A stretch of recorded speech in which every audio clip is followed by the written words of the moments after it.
Minora betrays thee, servant of hiding.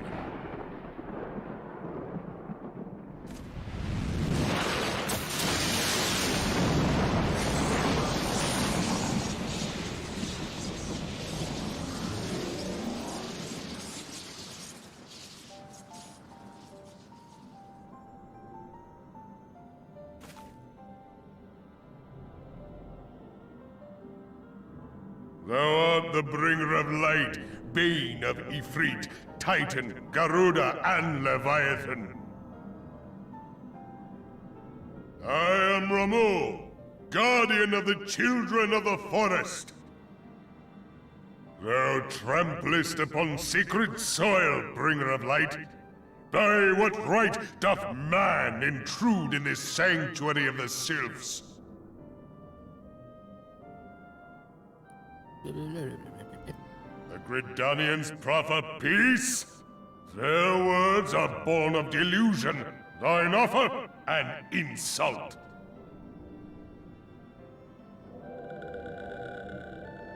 Thou speakest of harmony, yet carest not for my children's desires. They did but wish to dwell beneath these boughs in solitude.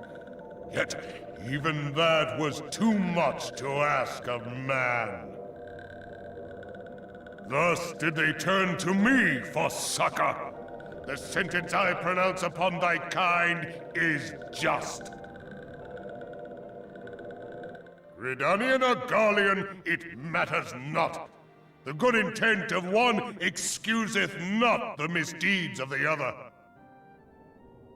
Thy conflicts have brought naught but anguish and misery unto the forest. All blame doth lie with the darkness that resideth in the breast of man. Whence sprung this calamitous seed? In the beginning no such duality existed. Were light and dark given form when man was born? It would explain much, not least why strife and sorrow follow ever in thy wake. Thou canst not deny the urgings of thine own nature. Knowing that thy mere presence here portendeth tragedy, wilt thou persist in this pretense of peacemaking? I'll kill you if you don't.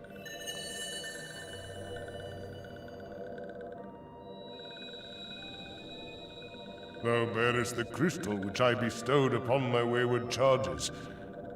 That they should entrust so precious a gift to thee. Thou standest apart from thy kin. Thou art the bringer of light, aye. But there is something more in thee. Very well. I shall consider thy proposal. Shouldst thou survive my trial. If thou wouldst champion the cause of harmony, I must have proof that thou art fit to play the role. Wither mine ire, and prove to me thereby that thou hast strength enough to stay the darkness which threateneth to consume thee. Yet if thou shouldst be found wanting, know that all men shall perish in the storm of my judgment.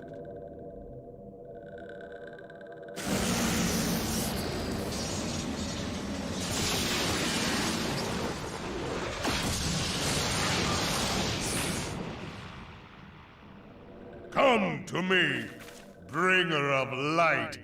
I shall await thee on the field of battle.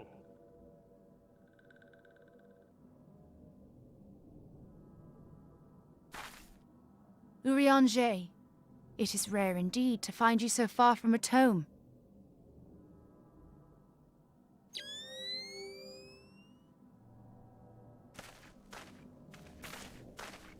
The Lord of Levin himself. Never till this day had I looked upon his visage, save in painted renderings made faint by time. Ever shall this scene remain etched in my mind's eye. Beg pardon, my lady.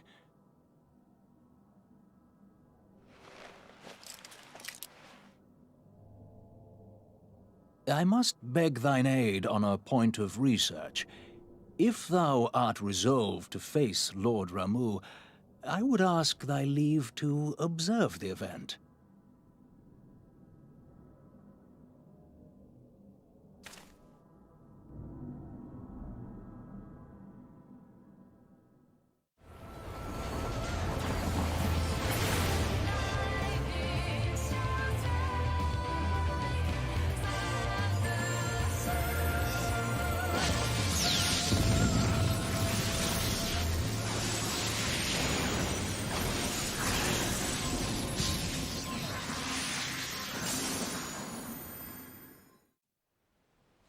I have taken thy measure, bringer of light.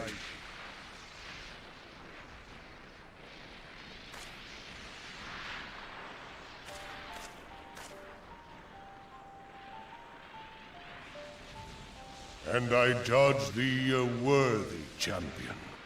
The task of excising the sin that hath taken root in man's heart is thine. Shrink not from employing thy strength in service to the forest and the wider realm beyond. Like hungering shadows do the enemies of harmony gather, and meekness will but feed them. If man is to be delivered from the dark, it shall be by thy guiding light alone. Stray not from the path, for if thou dost, thy people shall be truly lost.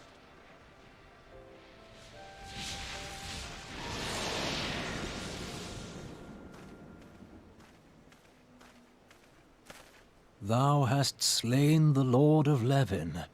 A regrettable act, but a necessary one.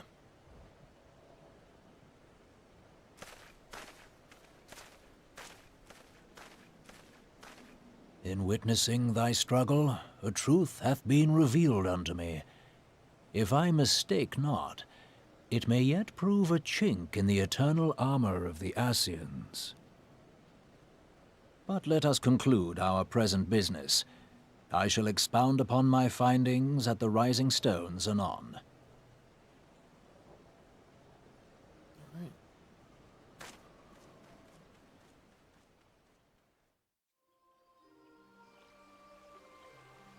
You are returned to us, dear friend, and none the worse for bearing the heavy burden which I did press upon you. Most glad am I of this. Okay, Yoda. I am informed that your efforts to negotiate a peace with Lord Ramu ended in conflict. Pray tell me, what befell?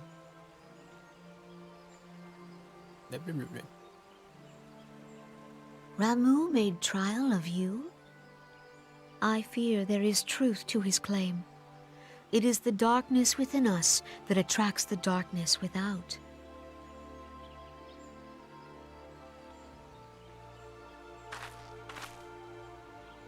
It cannot be denied that misfortune follows man.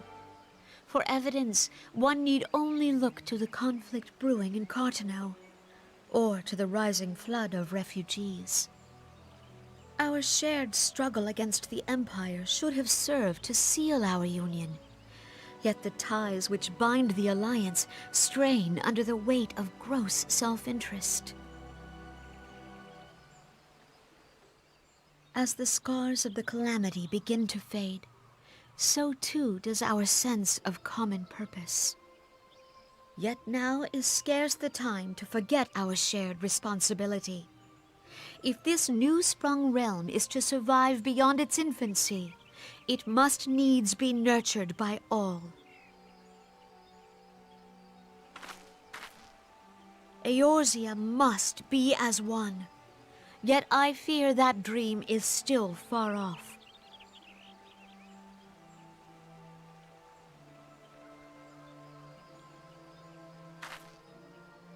On behalf of the people of Gridania and the elementals both, I thank you for all that you and your fellow scions have done. Full oft have I been compelled to look to you for aid of late, and offered all too little in return. As leader of this nation, I shall endeavor to prove a more worthy ally to your cause henceforth.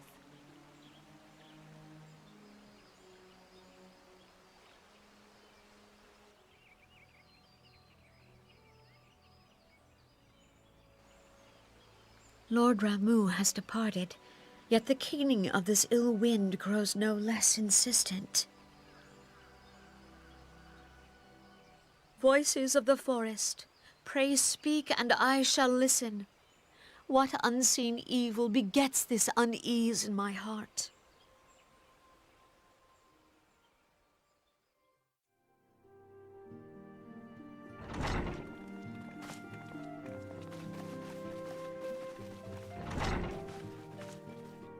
If everyone is ready, let us begin. Urianger, the floor is yours.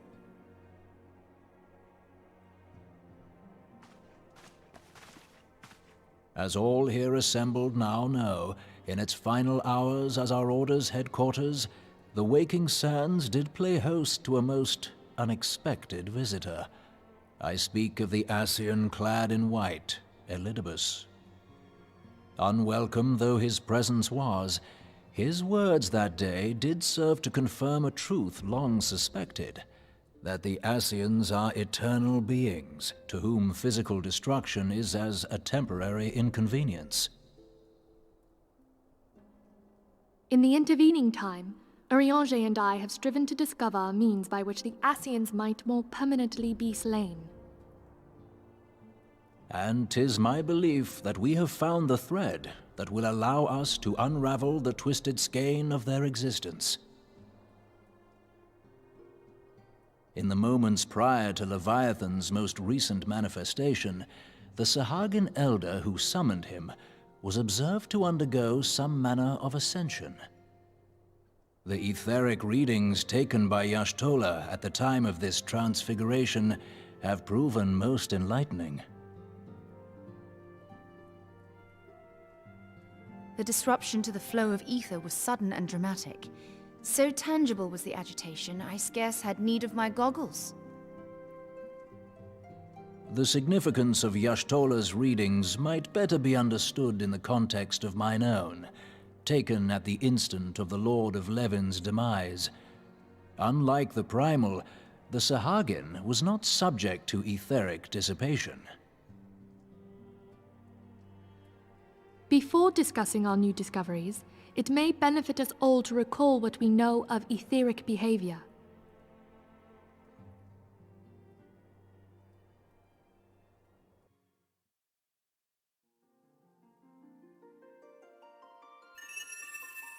Let us begin at what some might call the end.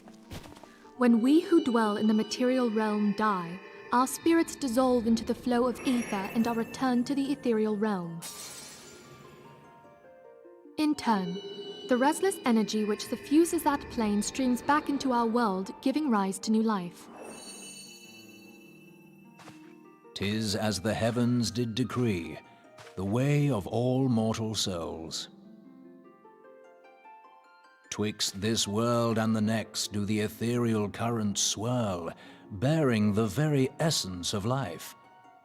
Thus doth the cycle of birth, death, and rebirth continue unabated.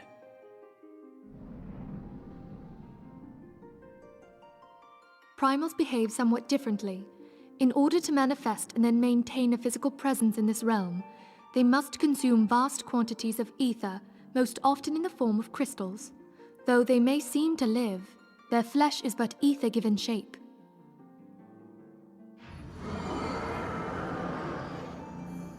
Thus, a defeated primal leaves behind no broken corpse. Rather, the essence of its form seeps back into the land whence it came, and the energy of its shattered spirit is called back to the ethereal realm. And there it waiteth, till next the prayers of the faithful do draw it forth from the sea of ether, to take their offering of crystals and make for itself a new body.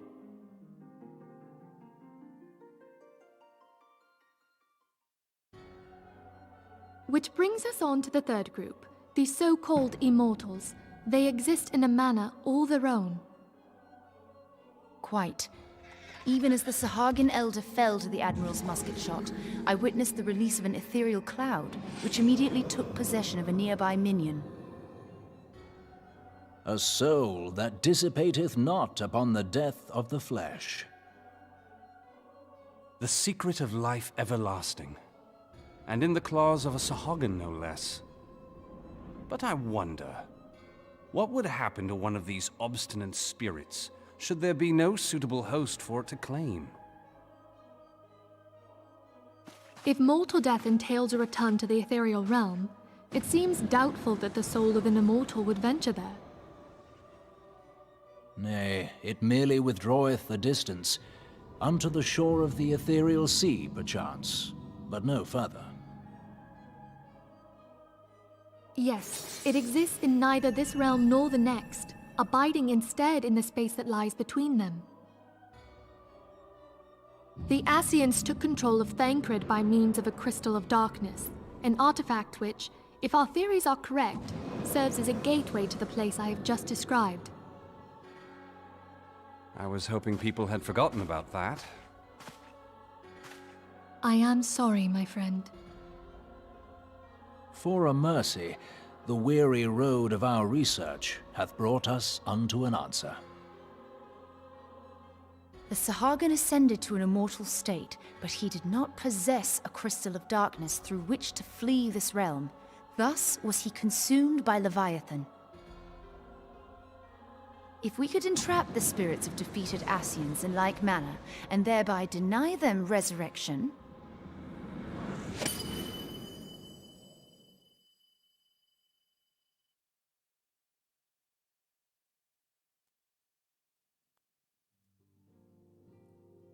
Therein lieth the path to victory.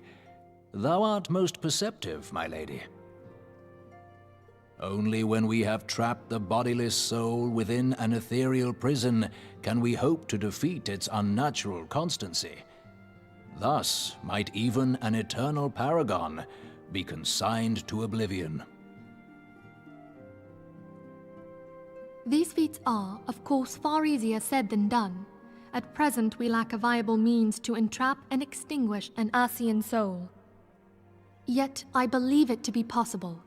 The pieces of the puzzle lie before us. We have but to put them together.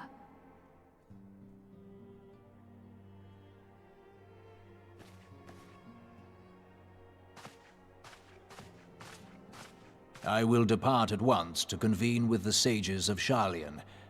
Together shall we divine the steps by which our goals may be achieved.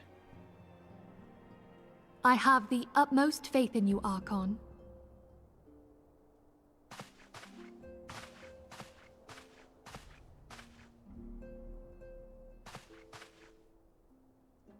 Beg pardon, antecedent, but I would raise one final matter. Even now, a Sharlayan survey party seeketh to ascertain the fate of the students of Baldessian. Their findings shall soon be known to us. Though you harbor feelings of dread, I bid you surrender not to sorrow, but abide instead in hopeful prayer. I shall, Archon. Thank you.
Tell me, General, what think you of Alfino's bold endeavor? I think it is more than bold, Your Grace. His organization would pave the way for a united Eorzea. Well do I understand his impatience, since facing the common threat of the Ultima weapon, our nations have seemed farther apart, not closer together. Considering the many problems we face, should we not be glad that someone else is taking the initiative? We have all pledged our cooperation, yet the grumbling continues behind closed doors. Ul'dah is not alone in her duplicity. I myself have doubts as to the good this organization will achieve.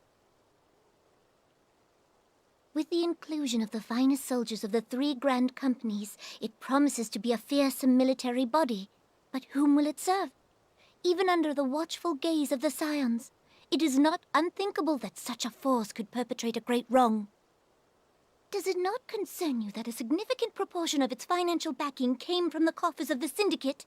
That those unprincipled worms might forge this extraordinary gathering of warriors into a private army? I have trust in the Scions, Your Grace. They have spared us no end of trouble at the hands of the Primals. If they seek reinforcements, I deem it unwise to deny them.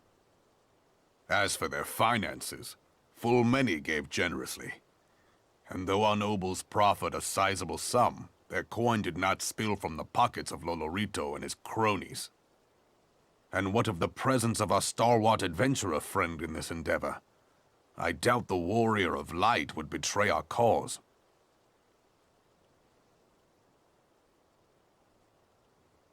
Yes, there is that, I suppose. Yet I have known people to change. Whether we will or no, the events of the age hurl us this way and that, like a dust devil skipping across the sands.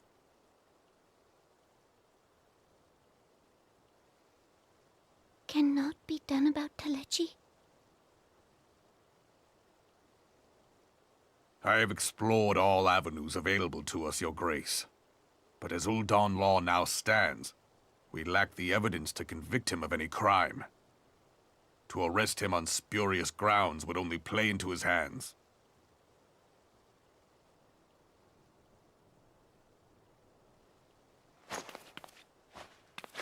He has all but committed treason, and yet we can do nothing?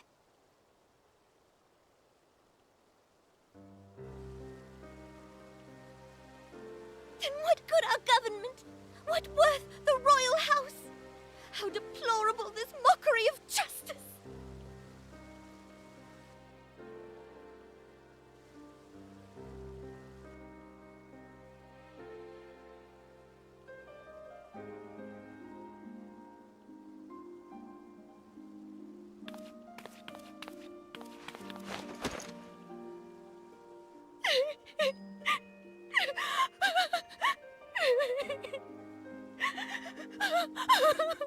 Have faith, Your Grace. It is not over.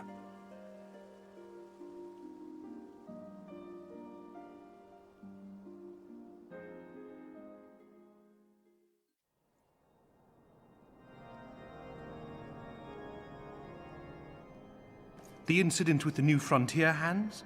No, you need not elaborate.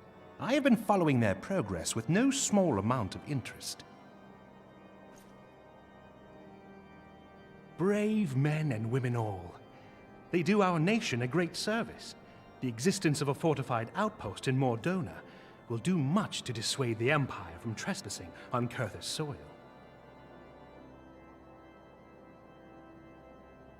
Right glad am I that you have chosen to lend your support to this endeavor. Never let it be said that House Fortom does not acknowledge the efforts of her allies, or her debts.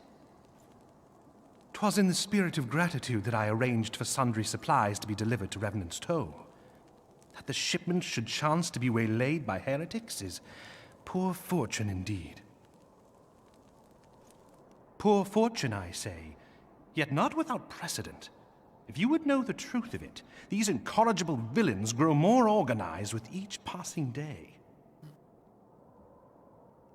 This new unity of purpose we attribute to their leader, the Lady Iceheart. But though I have devoted significant resources to the task of identifying this woman, we have yet to learn so much as her birth name. What we do know is that the heretics speak of Iceheart in reverent tones, and would gladly embrace death rather than betray her. Such loyalty is rare indeed, and I fear to imagine what so committed a collective might achieve. The brigands have not yet been so brazen as to risk direct confrontation here in Dragonhead. Some few of their number have, however, been sighted not far to the west of here, and with ever-increasing regularity.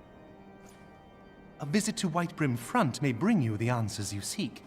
Will you brave the snows, knowing what implacable foes may lie in wait? Halone's blessings be upon you! Though I take no pride in the admission, many of mine own countrymen are not so well suited as you adventurers to dealing with such foes. Were they dragons, it might be otherwise. But truly, I could not wish for a finer ally. You have done much for my house in the past, and I have no doubt but that I shall have cause to celebrate your deeds again ere long. Should you learn aught of value, pray return to me forthwith. A warm hearth and a warmer welcome shall be waiting for you.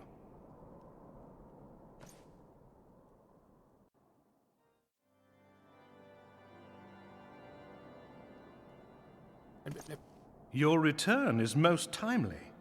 Of their own accord, my thoughts had turned to your task and the progress thereof. I confess my imaginings tended toward the grim and bloody.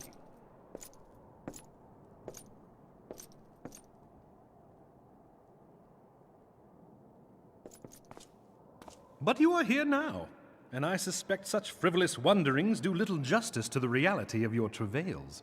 Tell me, what did you learn of Iceheart?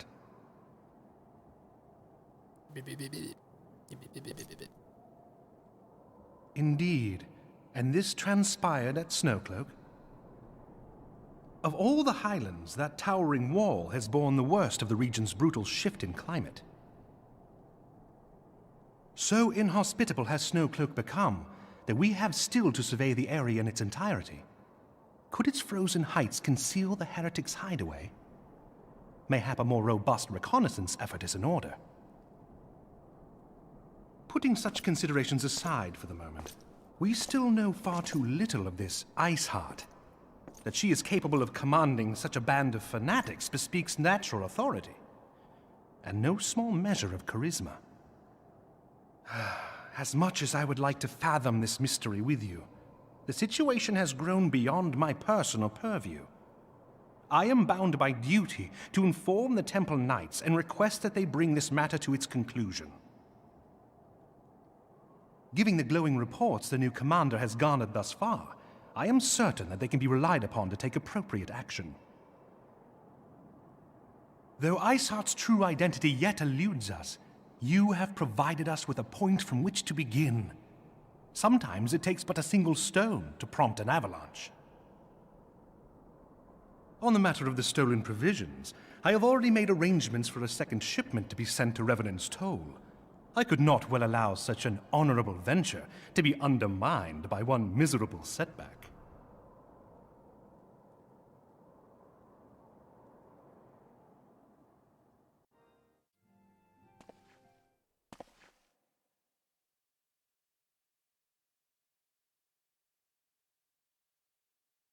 Comrades, your presence here this day signifies the momentous choice that each of you has made.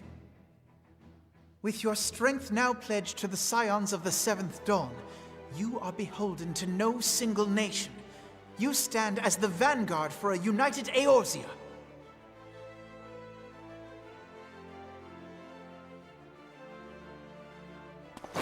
From this moment forth, I declare you Crystal Braves. Let us mend this fractured realm and face our enemies as one.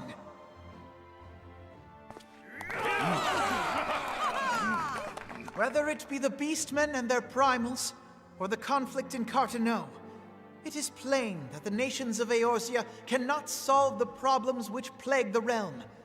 Thus, does it fall to some few heroic souls to succeed where they have failed. Come, take your place at the Scion's side as guardians of Eorzea, and together we shall fight for the freedom of all! For the freedom of all! Practice that?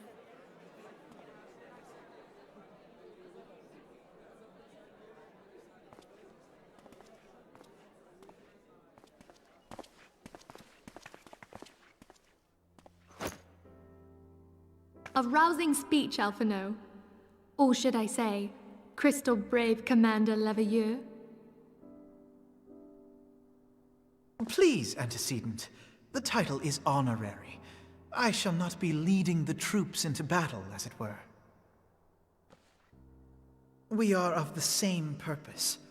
Let us join hands and do what must be done to save this land. The Scions stand ready.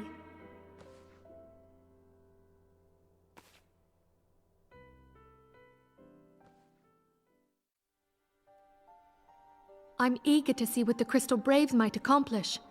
This shall prove an interesting time indeed for the Scions.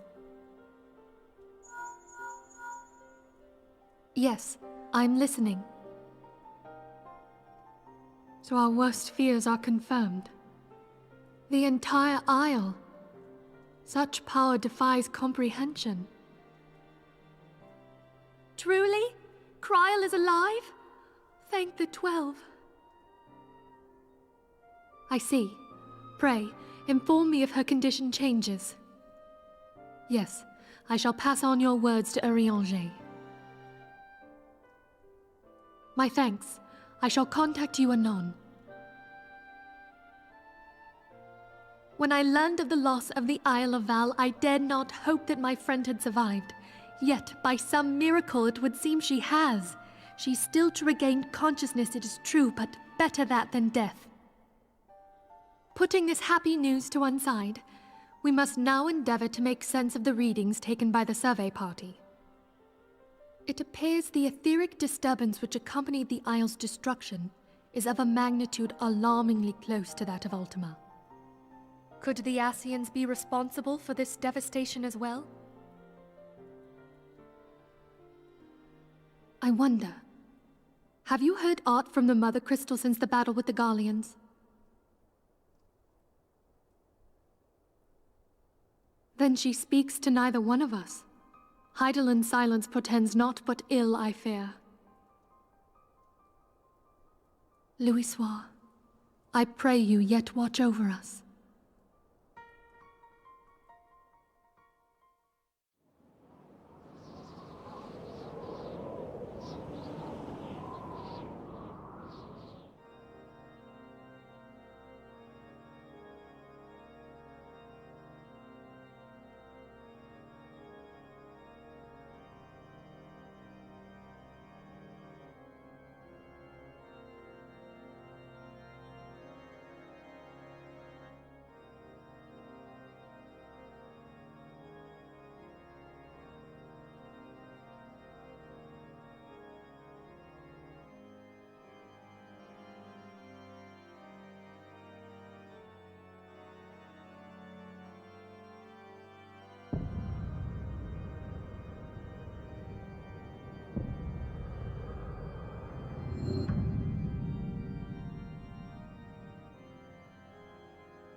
To be continued.